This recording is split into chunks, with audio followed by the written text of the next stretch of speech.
directory in the lobby revealed that Shepherd, McNaughton, and Hall held offices on the 6th floor, a level that I speedily, if somewhat jerkily, reached by means of one of Elisha Otis's new hydraulic elevators, or rising rooms as they were popularly called. The office I sought was guarded by a solid oak door upon which the firm's name had been discreetly embossed. I entered a room furnished with half a dozen desks, behind which sat as many clerks. The one seated nearest the door rose, and adjusting his spectacles, inquired of my business. "My name is Sarah Woolson," I said, with what I hoped was a confident smile. "I have an appointment to see Mr. Shepherd."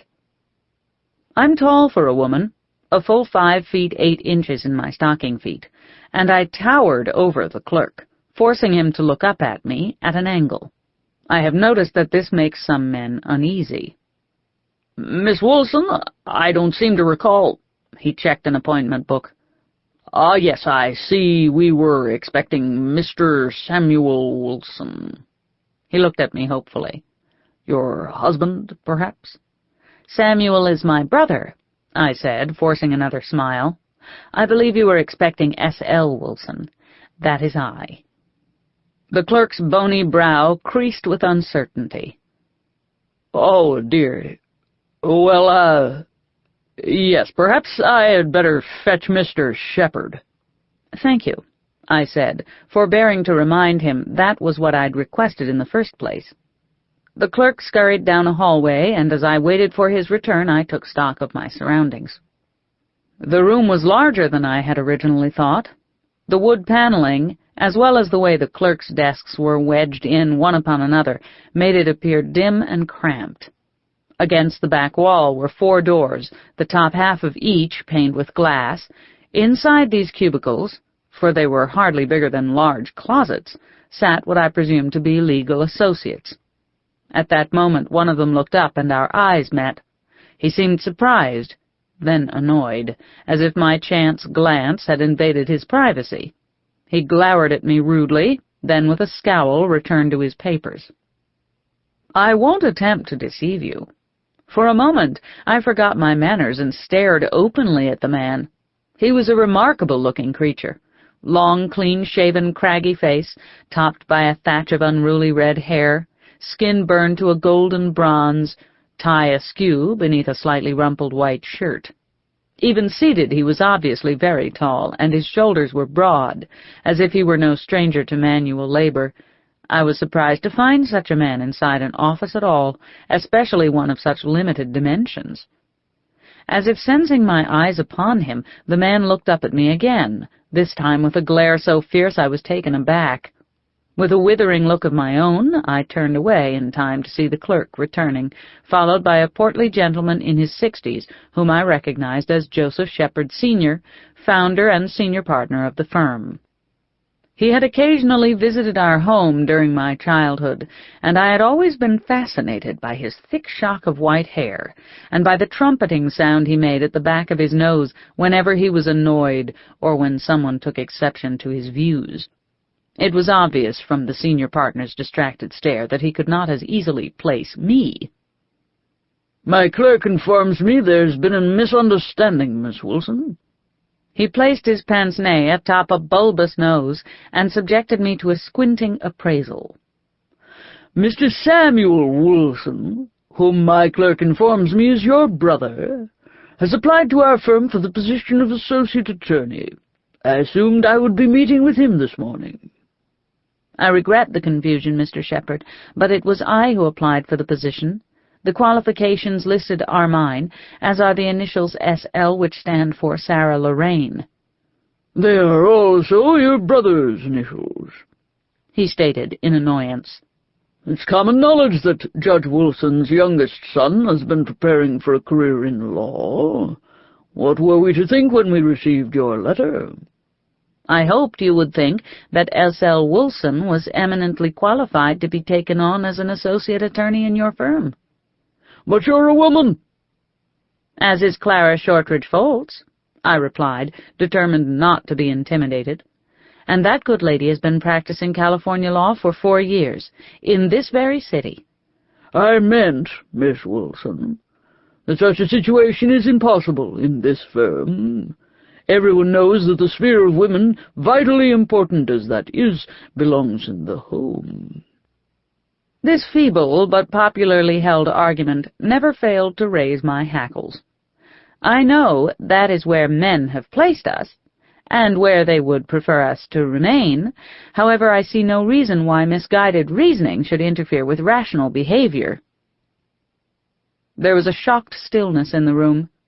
Mr. Shepherd's face suffused with blood, and for a moment I was afraid he might be suffering some sort of seizure. Then he started that dreadful sound at the back of his nose, and I realized my words had brought on a fit of pique. Since there was little I could do to retract them now, even if I'd been so inclined, I decided to press on with my qualifications. As I stated in my letter, I passed my bar examinations last year, and continue to read law with my father, Judge Horace Woolson, whom I believe you know and respect. At the risk of appearing immodest, I am confident I possess the intelligence and character necessary to practice law in your firm."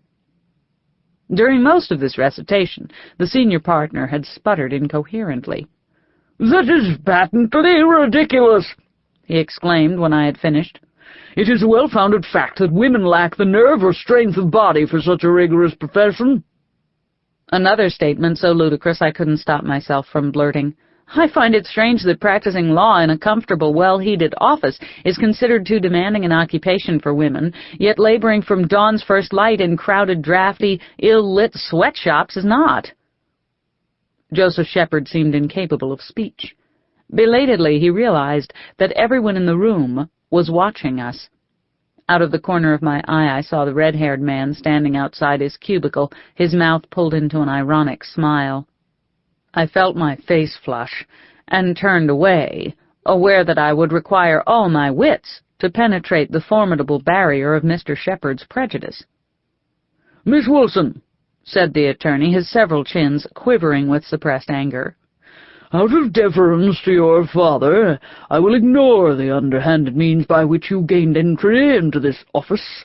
However, the feminine hysterics you just displayed proves why women will never be able to practice law. I advise you to return home and—" Whatever I was supposed to return home and do was lost as the door opened and a woman, perhaps a year or two younger than myself, and fashionably attired in widow's black, stepped in. She had fair hair and a porcelain complexion, which contrasted starkly with her dark gown and hat. Normally her azure eyes must have been her best feature.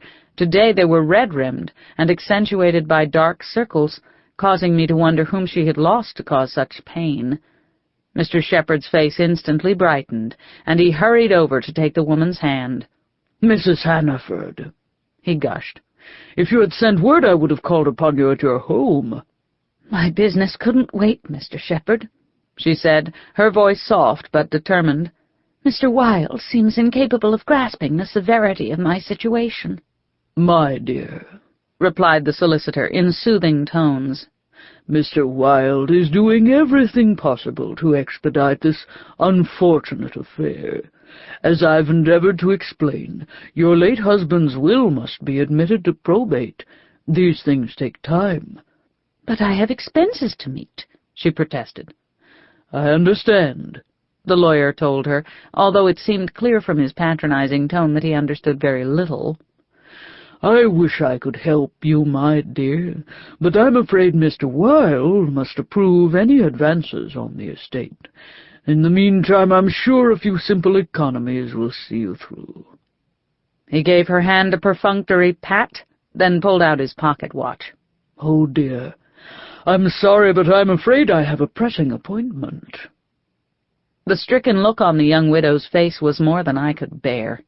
After all, the desire to do whatever I could to ensure that the scales of justice weighed evenly for women as well as for men had been one of the reasons I'd chosen to become an attorney.